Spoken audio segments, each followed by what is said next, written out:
What's up guys, it's Zach, and last week I was fortunate enough to be able to pick up the brand new Yeezy Boost 350 version 2 in the black and white colorway. So today I'm going to be doing an unboxing and review of the sneaker itself, so let's get right into it. Starting off, the box itself is pretty plain, but nowhere near as plain as the version 1. You now have a big bold 350 on top of the box as well as Boost on the side here. Coming around to the other side, you have Yeezy Boost 350. And you have made by Adidas with the URL there. On the other side you have the same thing, but you now have the sizing tag. I'll give you guys a nice up close look at that in case anyone wants to legit check their own shoes. As we slide open the box here, we're greeted with a really nice waxy plasticky paper. Inside we have the shoes themselves. I already took off the tag that comes on the right shoe, but this is what it would look like. Now let's get into the shoes themselves. So the upper is constructed of an all-black Primeknit, which is basically Adidas version of Flyknit. It's a very soft, super comfortable, stretchy knitted material. You have an off-white stripe going right through that really sets it off.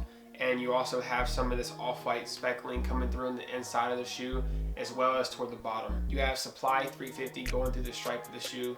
Some people have speculated it stands for St. Pablo Loves Yeezy or St. Pablo Loves You, but I'm just going to call it Supply 350 for now.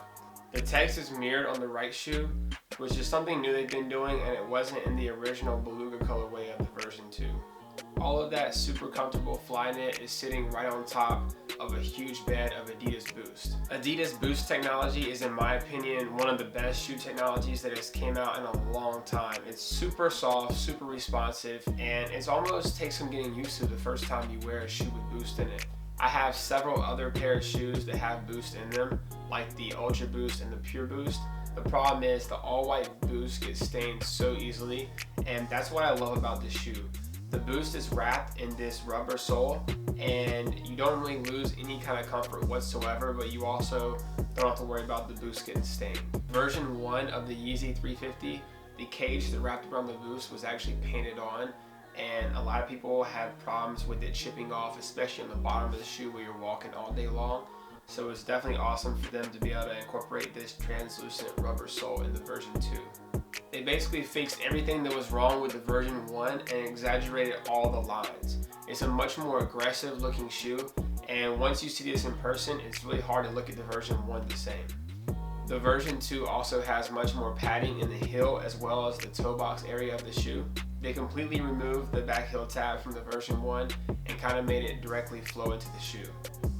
The 3-stripe branding is also featured in the inside of the heel tab in a really cool 3M material.